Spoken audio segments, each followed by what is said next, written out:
Hello guys, good evening, and here we are for the day number 3 ng ating group stages for Berlin Major. TSM up against Liquid ang opening series natin ngayon.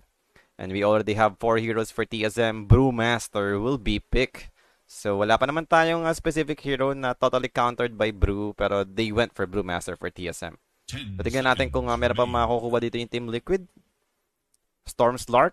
Available na agad yung mga possible core heroes for TSM. And for Team Liquid naman, decent naman yung catch. Medyo squishy nga lang yung support heroes sila. Yun lang yung parang problem para sa akin. Pero I think okay pa rin naman to. Just get a better positioning. And marami magagawa tong heroes ng Liquid. A possible mid lane yung hinahanap natin dito. And if we are talking about mid lane, sino ba yung ideal na makuha dito ng Team Liquid? Radiant's turn to battle. Bloodseeker.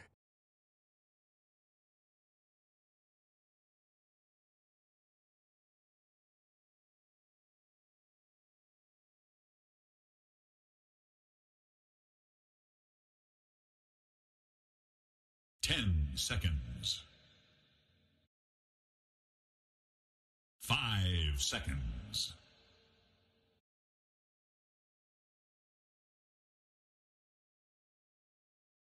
Dire's turn to ban.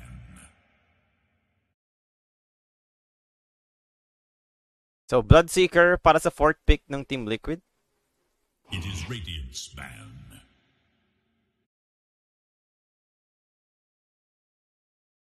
It is Dire's ban.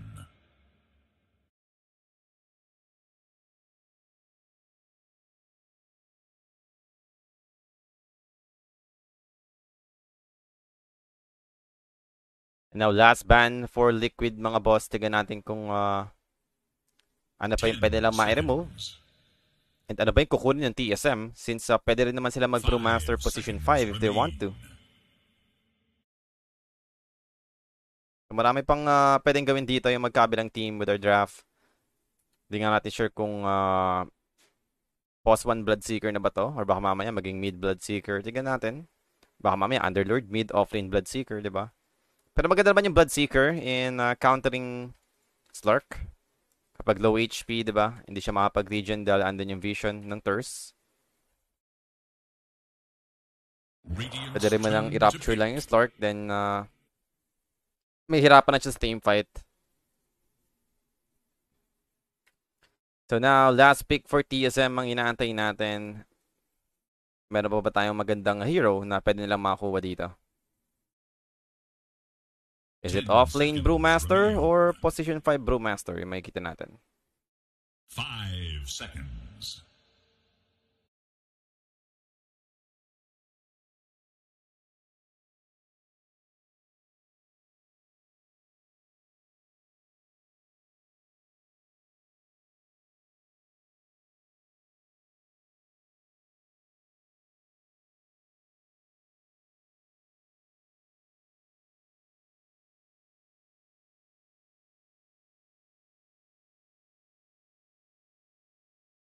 Oh, last pick for TSM. Who would it be?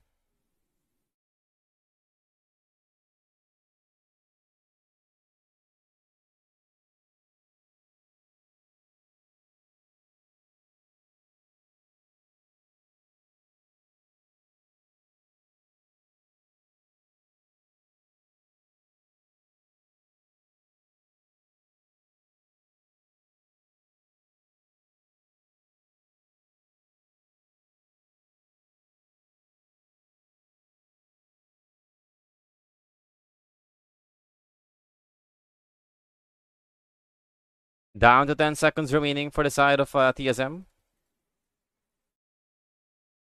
Dire's turn to pick. And that will be Phoenix. So, offlane Brewmaster ata talaga tayo dito. And Phoenix is not a bad hero for me. Maganda naman yung Supernova sa game na to. Hindi naman nga ganun ka-ideal yung mga right clicks ng ibang heroes for Liquid, diba? In terms of attack speed. Bloodseeker lang yung parang magandang way to actually destroy the egg. But a quick pick for Liquid will be grabbing Pangolier. para sa kanilang last hero. So, Pangol yun ni Nisha.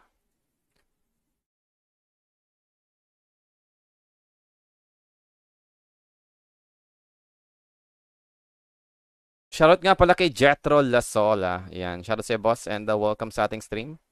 Good evening sa inyong lahat. This is the game 1 ng first series natin.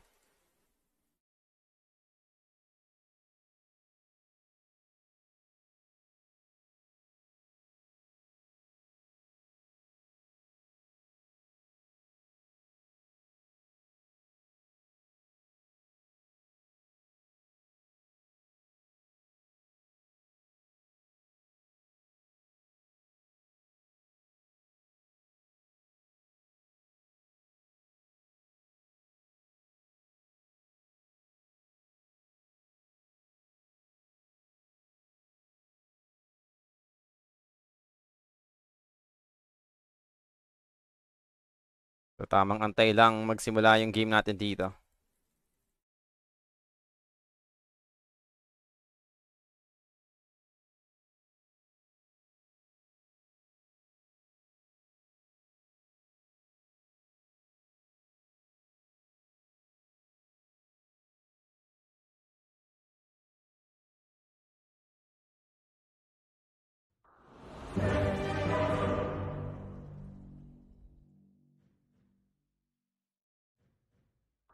So, shoutout nga pala kay JCG Milan.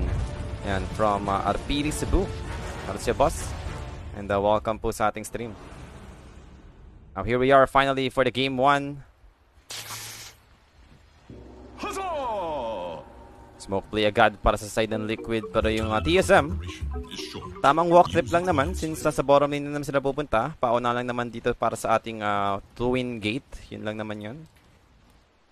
So, di na kailangan mag-smoke kung sariling twin gate lang naman nila yung pupunta nila dito. Yung parang malapit sa side nila.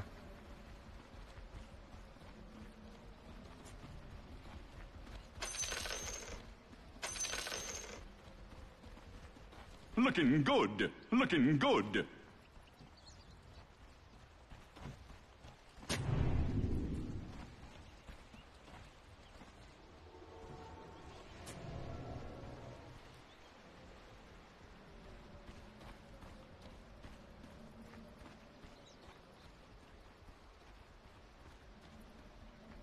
Just 30 seconds now.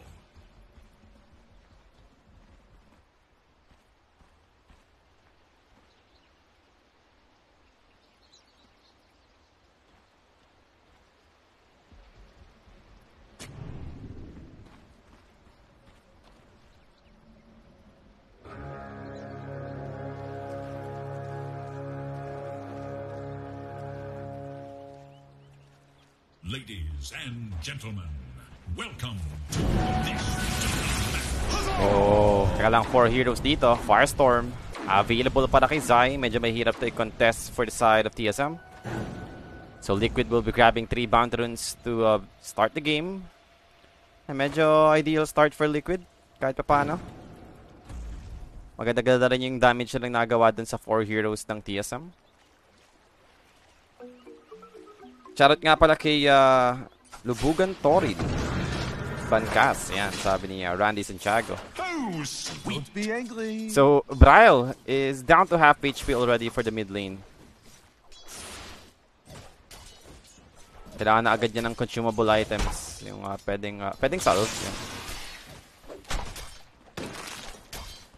Mahirap makipag-lane kapag low HP ka kaagad. And that's gonna be first blood secured para kay Insania. They managed to bring down Shadow Shaman para sa top lane.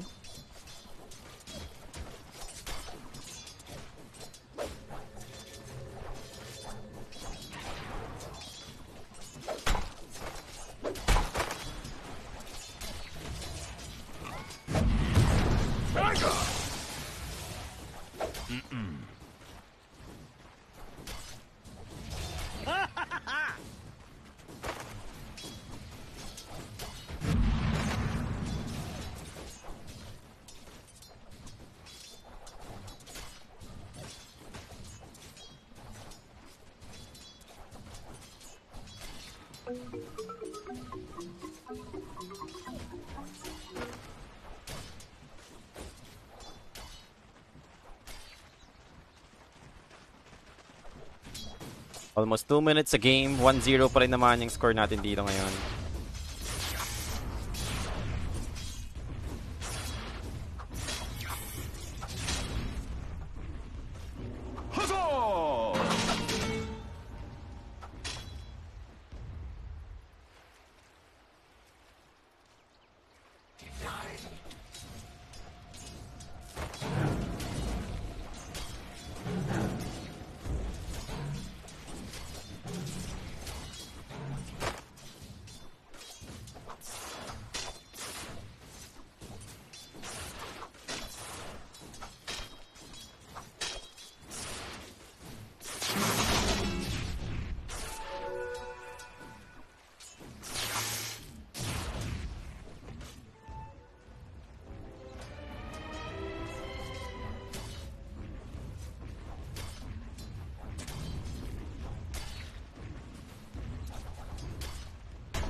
Minutes.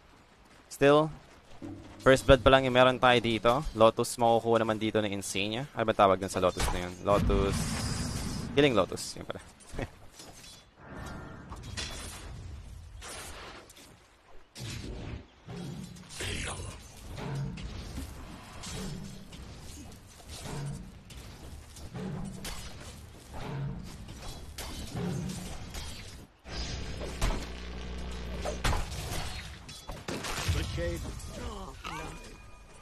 Down into the deep freeze.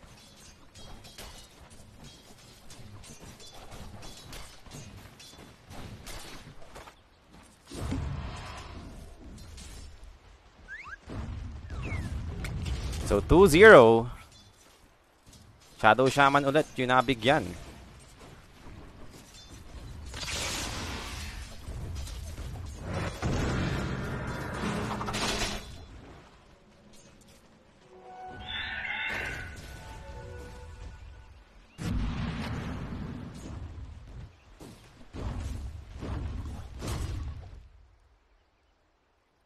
And we'll be having a pause mic issue lang naman tayo dito ngayon, sabi ni Whiteman.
Precious bounty.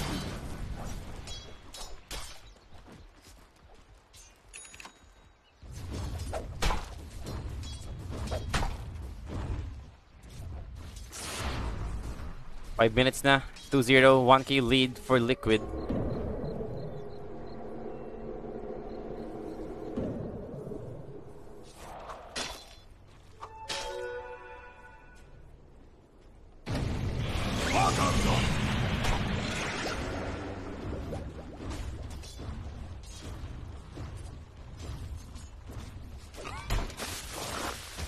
So Frostbite again over to Ari, pero wala naman magiging follow-up dito. Ari should be fine. Siguro yung natin for TSM is yung kanilang mga level 6, especially for Brewmaster. Ayun nata yung pinaka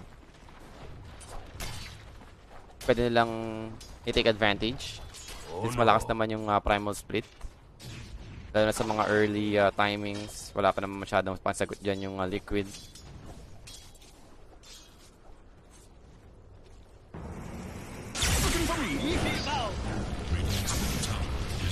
Well, Jackal comes in, and Crystal Maiden will be taken out. Lift over to the Storm. Tumama naman yung first Rolling Thunder hit. Cut the zips out. Will be able to connect in. Shield crush. Not enough in damage to Nisha. So mabubuhay pa ba si Bryle? That's the question. Nope, mamatay pa rin naman siya at the end. Yung Nisha dito mukhang makakaligtas pa nga.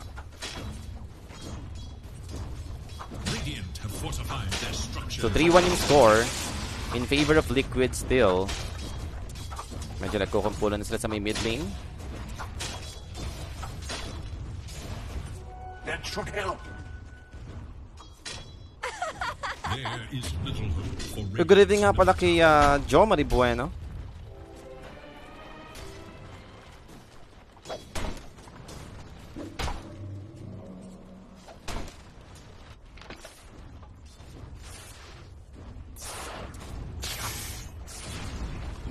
Huzzah! 7 minutes in, 3-1 yung score, 2k advantage for Liquid. Rupture use over to Kasanek. Sam dito wala pa rin siyang ultimate. Medyo malayo pa to get that level 6 and surrounded by 3 heroes. There's nothing they can do about this. Crystal Mid and Phoenix trying to help out but it was too late. Hindi rin sila makakakuha ng trade dito since Mickey will be able to escape. So wala pa rin yung level 6 na ina-expect natin dito for Brewmaster. Precious bounty.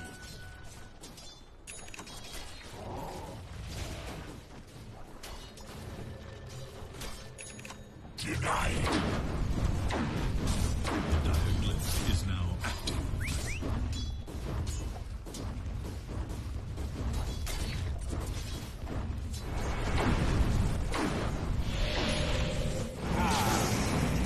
Oh, Rolling Thunder over to Boxy. Feedball comes in. Rolling Thunder dito will be able to finish off the Phoenix. Same goes with Shadow Shaman for sure. Two supports down for the side of TSM. The dire stand on the hunt for radiant forces. Bottom tower is under attack.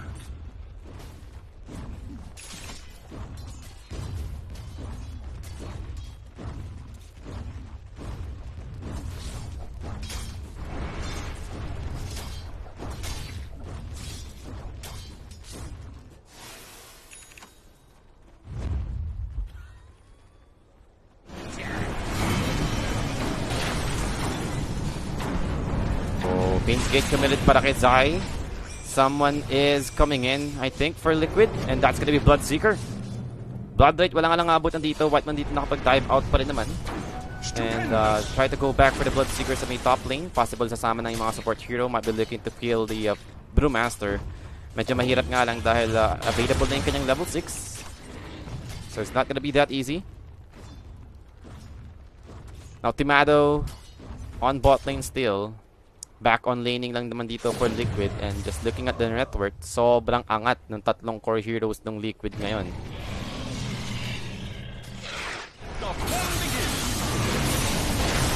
Oh, Sunray over to Zai. Zai dito will be taken out. Come on, get out of here.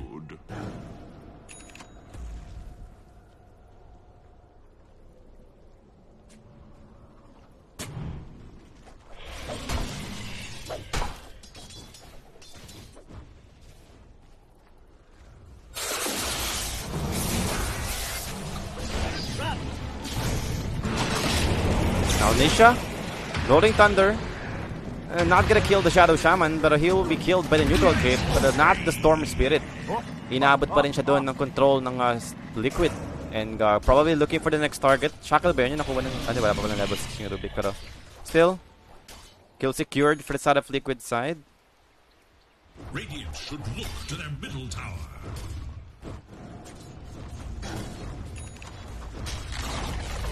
Radiant's middle tower is no more.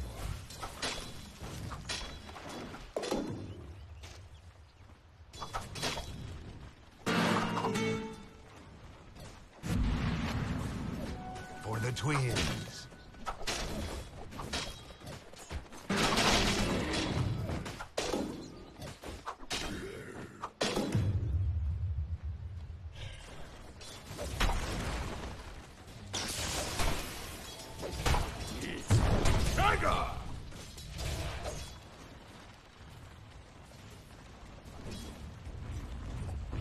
Radiant's top tower is under attack. So 5k advantage now on Liquid. Dire should look to their top tower. Then bottom tower getting pushed out. Wala naman mag-defend dito for TSM. Fortification comes in to actually delay this. Hindi naman to yung first tier 1 to fall. So hindi mag-refresh yung fortification ng TSM dito. So I'm not even sure kung ba't pa nila pinorse pa. Ano naman sila kinukuha ang objective habang dine-delay nila yung time na yun. Dire should look to their top tower. Hindi naman smoke play for Liquid this time around. Dire are scanning for enemies.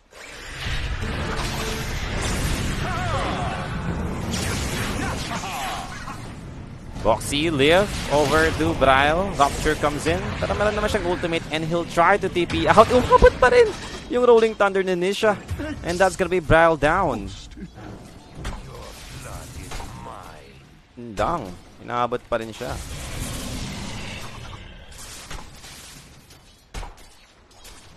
8-2 yung score. Hindi naman ganun nalalayo yung kills natin dito. Pero sobrang layo nung net worth. It's 7k lead for Liquid. And it's almost like everybody on Liquid is getting their farm. Even yung mga support hero. Ang yaman nga nung post 5 nila si Insane niya with his Crystal Maiden. Almost same na, humahabol na sa network ng Storm Spirit. That is not good news. That's your mid hero. Siya yung possible pwedeng tumulong sa inyo pagdating sa mga mid-game stages after ng lane stage. Pero right now, he needs recovery. Siya yung kailangan ng space.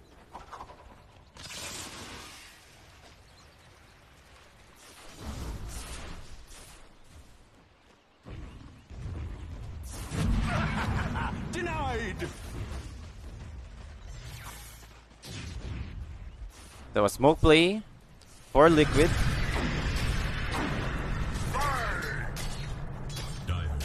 To their middle tower. Yeah, probably heading bottom lane para lang bigyan yung start siguro. Mid tower dito, Serpent Wards committed para sa Shadow Shaman. And I think wala naman mag-defend for Liquid. They want to kill the Slark. Rupture is available and they just need a vision. Yeah, final Rupture comes in. Timado dito, pounds out. Wala siyang TP and the Philip Manus will be able to catch him. Takes him out afterwards. Stolen ball lightning from the Rubik and then steals the dive afterwards. Walang mana kos na kailangan yun kaya nakapag-dive pa rin yung Rubik even he's out of mana and naging enough pa nga yan to catch the Phoenix. Nicely done for the Rubik.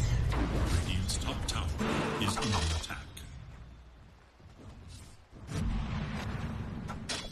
Wisdom Rune. Mukhang makukuha pa nga ng Liquid magkapareho. And that's another objective down for the side of TSM. Di sila makasabay dito sa Liquid. Medyo nag-dominate na yung Liquid ngayon. 9k na yung kalamangan nila in just a 14-minute game. Sobrang laki. And possible pa mag-continuous to. If wala silang magagawa for TSM, they need to play around with Primal Split. And now with the Storm's Arc in Dune, might be able to kill Mickey. This might be a good start for them to have some recovery. And Mickey dito finally goes down. Rolling Thunder for Nisha. Will be able to found Bryle, pero hindi naman niya na-control yung Storm Spirit dito. Well, they have the Philip Manus for the follow-up, but the zip out available naman para kay Bryle. Still has a lot of mana thanks to the Arc in Dune.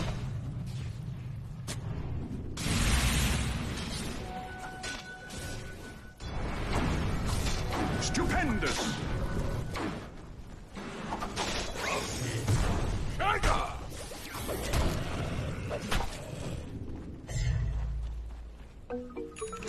Dire are scanning for enemies.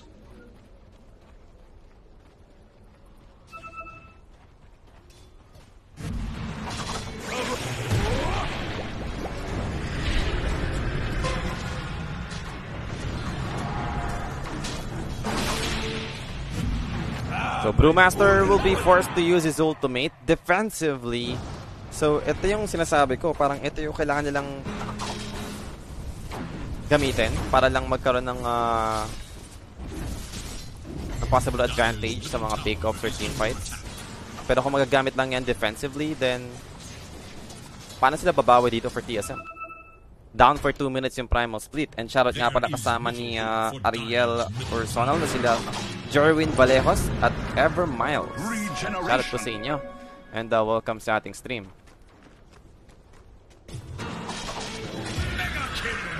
Nisha gets another kill. Phoenix goes down. Mega kill nga para sa Pangolier. Now they do found the Bloodseeker, which is gonna be a big target for the side of TSM. So far, si Mickey lang napapatay muna nila dito. Pero okay naman yan. Core hero naman si Mickey. Bit of Malice, di nga lang aabot. Even with the Rolling Thunder. So I think for the Slark, no, they have the lift. Timado dito. Bounce out. Pero aabutan pa rin naman siya ng Pangolier. And that's gonna be Slark dead. So na-even out agad ng Liquid. Yung nakuha nilang pick-off. Namatay pa rin yung Slark at the end. And 7k advantage pa rin naman for Liquid.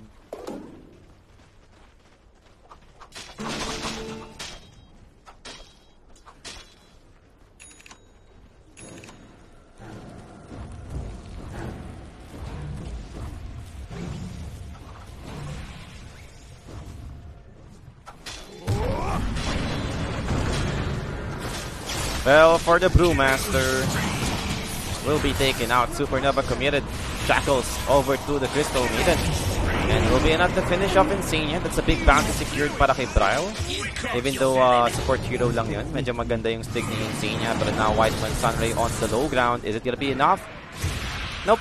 Inabot pa rin siya ng Fade Bolt ni Boxy. And that's 3 heroes dead in total for the side of TSM. Slark goes down once again. So that's another big win for Liquid. Radiant's top tower is and that was a fight without Underlord, I think.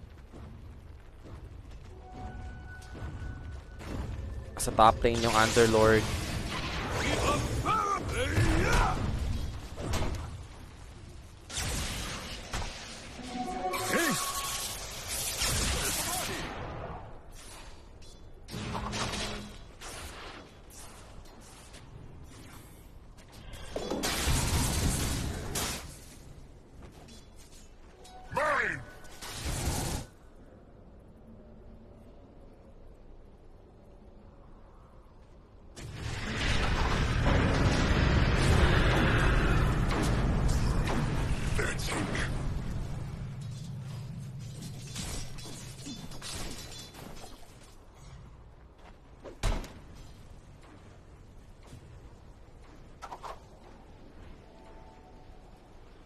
Have another. See.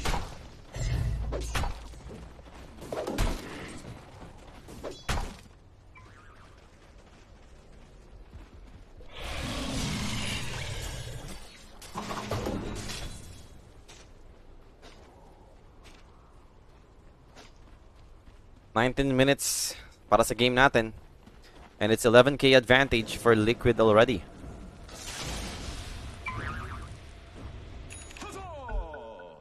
And we'll be having a pause, pero quick resume and another pause yung mangyayari dito. Di ko lang kung bakit.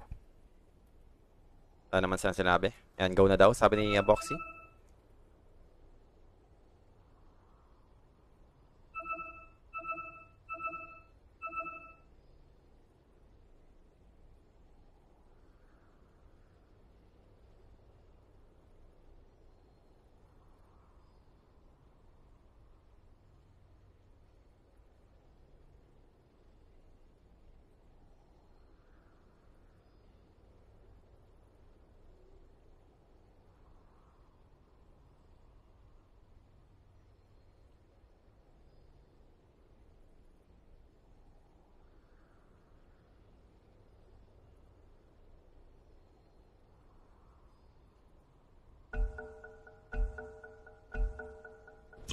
Well, game finally do resumes. Wala pa naman nag-a-attempt kumuha ng Roshan dito. So, 19 minutes. First Roshan pa rin naman available.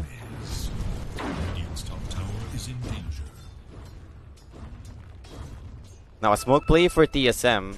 Maybe they wanted to fight back, knowing that Liquid might be looking to snatch Tormentor. 20 minutes na. Tormentor is up. Teamfight broke in. Rolling Thunder. Do found the Shadow Shaman. Nakapag-primus pa rin naman yung Brewmaster dito. But they're losing everybody. Kasane only left with the Brewlings. Earth Brawlings.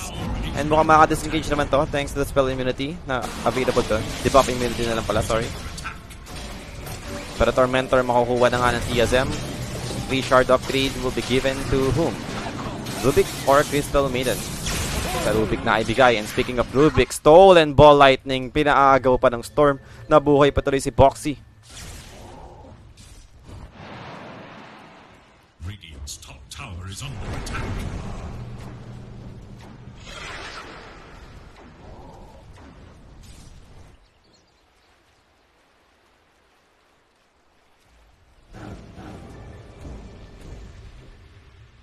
$13K advantage na on Liquid.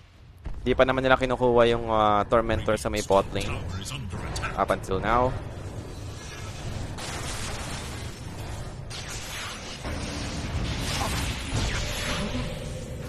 Now, over to Timado.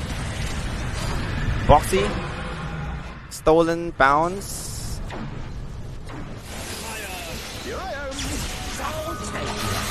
And over to the Bloodseeker. He'll pop the BKB. Rupture use. Over to the Shadow Shaman. Storm Spirit will be taken out.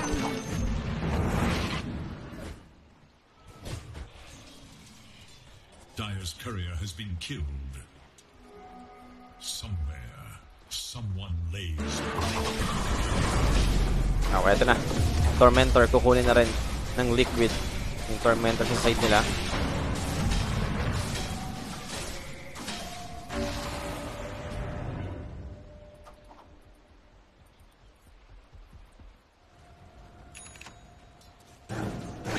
Fear in your eyes.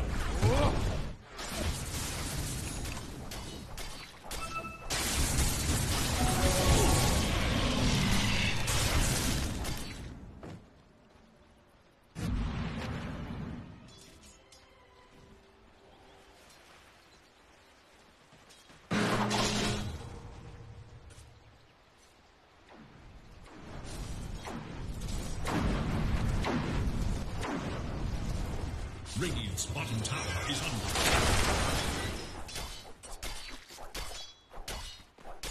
Dire's top tower is under attack. Radiant's bottom tower is under attack.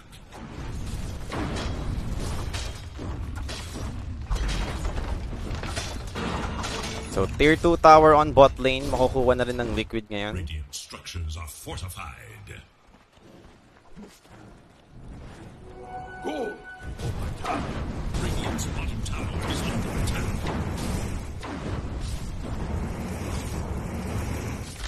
Wala namang mag-defend for the side of TSM. Is no Pre-objective for the side of Liquid. 15K advantage na on Liquid side. Parang up until now, wala pa rin na ginagawa dito yung TSM. Like, parang masaya na sila kung nakapag-farm sila. Ganun na lang. Might be waiting for some opportunity na magkaroon ng mistake for Liquid. is under attack. Then dun sila makabawi.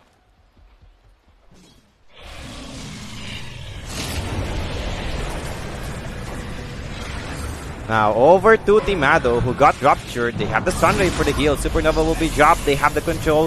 Hex, Shackles, pero namatay pa rin naman yung Slark at the end. Supernova is gonna be successful, but it's not gonna be enough to turn this fight around. Rolling Thunder continues pa rin naman. Primal Split committed para sa ating Brewmaster. And now trying to control the Shadow Shaman.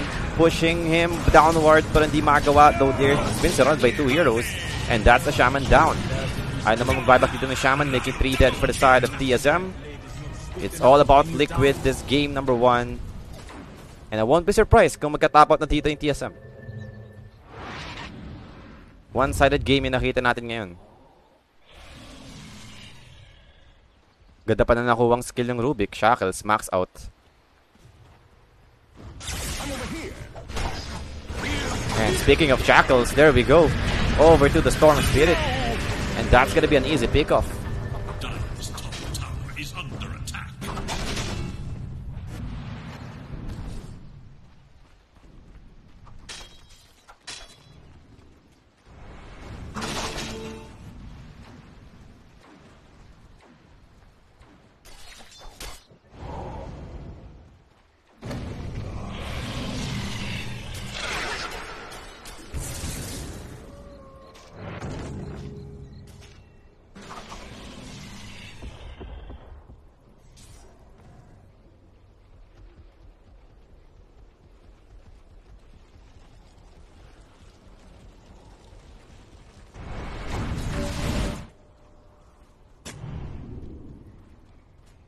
20k advantage now on Liquid. And first Roshan will be secured for sure. Wala namang magagawa na dito yung TSM.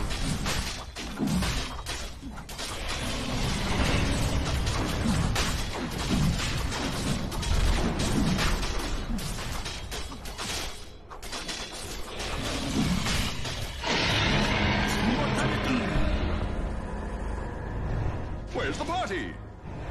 Dire's bottom tower is Over here. attack. Radiant's top tower is under attack.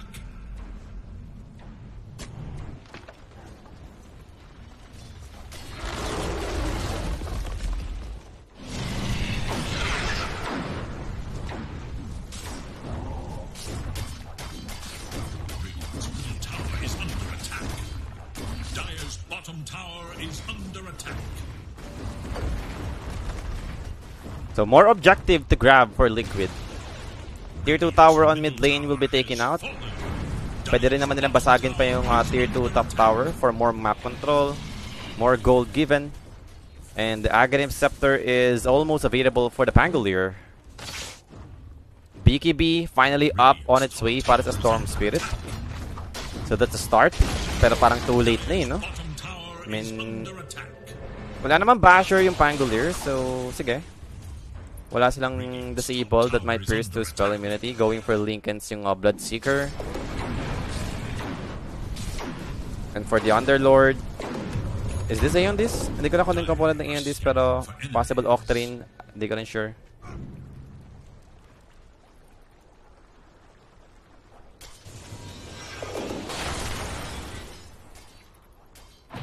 Now it's over to Slark farming on bot lane, pero mukhang wala naman silang mahahanap dito for Liquid.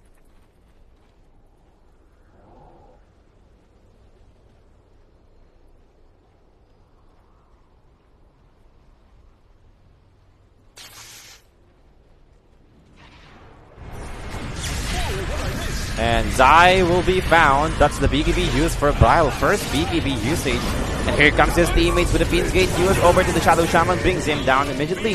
Primal Split committed para kay Kasane, but he's just running away from this fight. That's it. That's the only thing he can do. They're looking for the final Bruling. And they have the vision. Takes him down. Brewmaster is out. They're going for the third tower.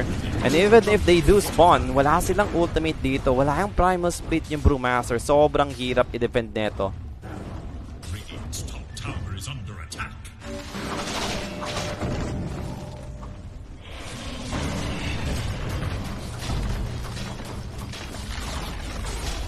Top tower is gone.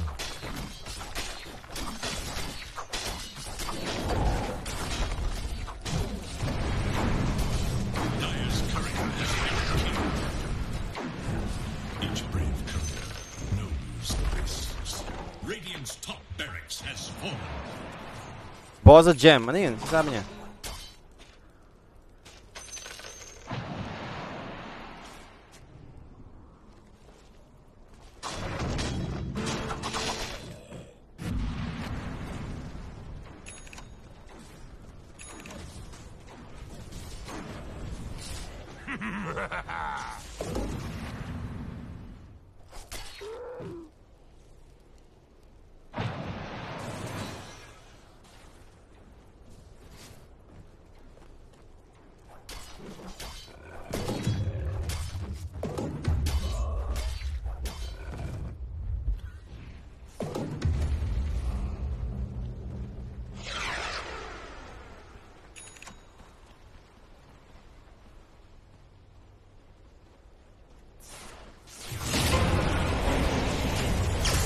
And Storm will be able to zip out successfully.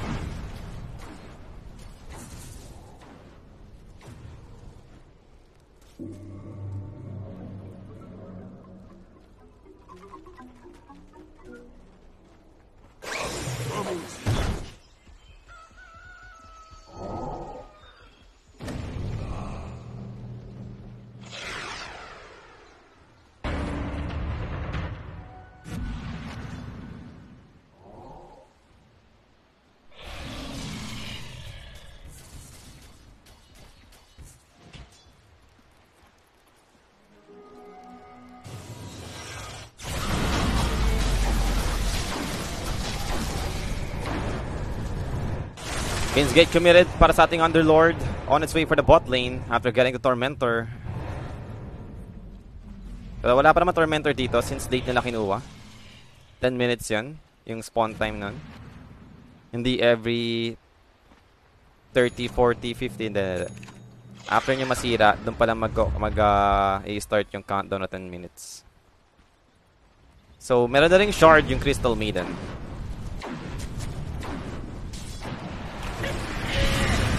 And the Stark bounce in.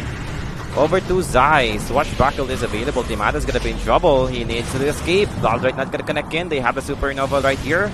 But over to the Brewmaster. Primal Spit available naman if needed. Namatay pa nga agad din yung Supernova. Grabe yung attack speed na dun. And nag-control over the Kasana. Kasana dito. It doesn't have the mana for the ultimate. Kasana goes down. Double kill secured para kay Mickey. There's nothing to stop Liquid right now. Dire-diretso lang sila. Team fight. Kills after kills. And it's always going in the hands of Liquid. 5-26 yung score. 26k advantage for Liquid in a 31-minute game. Mas mayaman na nga yung dalawang support sa offlane nilang Brewmaster. Stupendous! Bottom tower is under attack.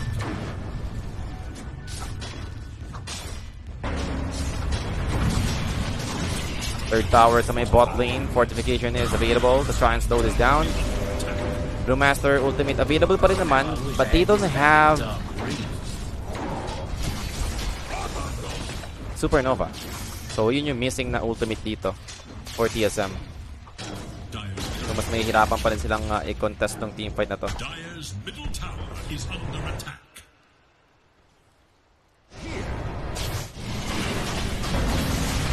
And going for the Tormentor, that's gonna be another shard upgrade given to the Underlord this time.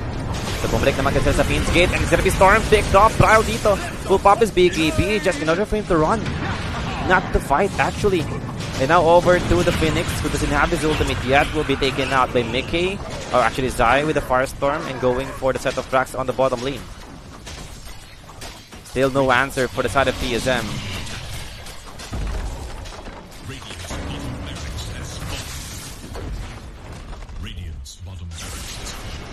Storm. Tamang defend lang naman muna habang bumabasok yung Liquid dito to secure the Megas. Phoenix spots back. They have the control over to Boxy. Boxy dito might be the first casualty for the side of Liquid, and yes, he will be. But can they get some more? Over to the Bangalore. The Stunner comes in.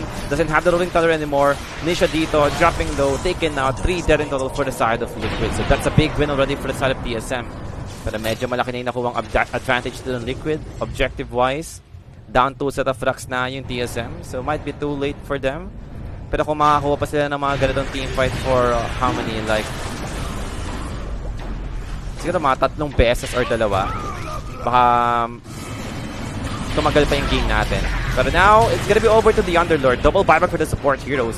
They're TPing in. They want to save him. They want to catch someone. And it's gonna be Whiteman instead. Whiteman dito taken out for 17. No buyback. And now the Bloodseeker will just keep on hitting Kasane. Bloodright to give the vision needed. Kasane dito got silence. And now Mickey will continue in with the chase over to the Brewmaster. And that should be enough for them to finish him off. Brewmaster taken out. Blood for the twins. Yeah, both doesn't have their buyback for the side of TSM. Huzzah!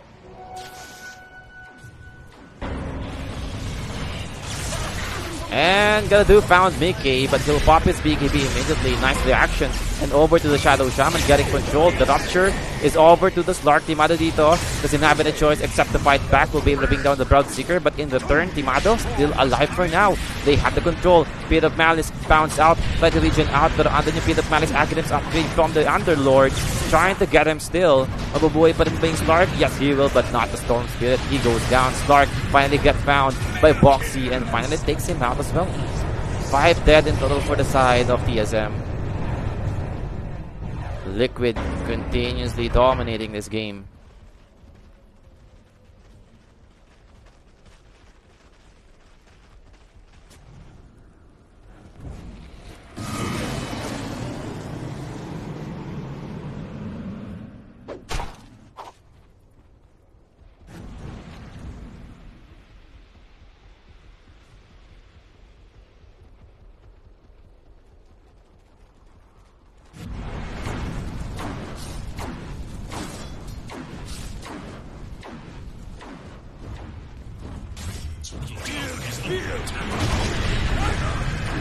Well, going for the last lane to take out para makasecure ng Mega Blitz dito. Crimson Guard available naman for the Brewmaster. And they're going for the third tower on mid lane, which will be destroyed eventually, and that's it. Goes for the next one, set of flags para masecure yung Mega Blitz dito. Storm doing his best to try and slow this down and looking for the Bangalore. But now Trial is almost out of mana. He needs to be careful. Try to regen out first. Wala sila magagawa dito kung walang mana yung Storm. And for the side of Liquid, mukhang di naman nila itutuloy agad. Maybe waiting for the Serpent Wards to expire. Bit of Malice over to Kasana and Swashbuckle. Stolen Thunderclap para kay Boxy.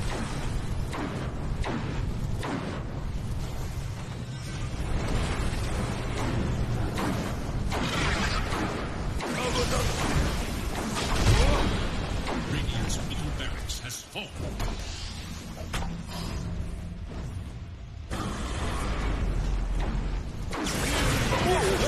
And Sunray over to the Underlord. Lift save. Rolling Thunder comes in. Connects over to the Storm Spirit. Valdito is still alive, but they have the control over to the Slark.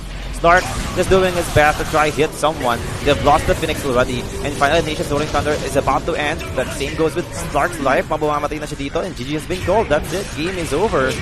Liquid, just a dominating performance para sa ating game number 1. Defeating TSM.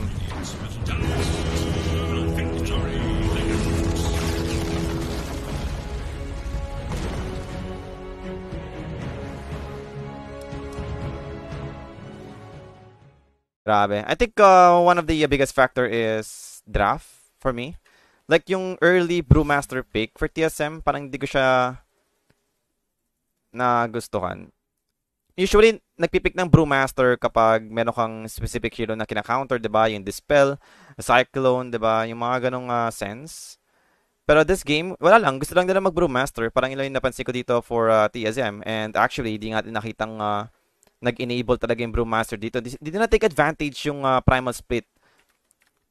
Nag-level 6 siya, yes, pero never natin nakita yung Primal Split para sa mga possible pick-offs or team fights na sila yung mananalo. It's always Liquid coming out on top. Yung Primal Split usually nagagamit defensively para lang makatakas yung Brewmaster. And as a result, 1-0 agad tayo for Team Liquid. And magkabalik tayo for the next game.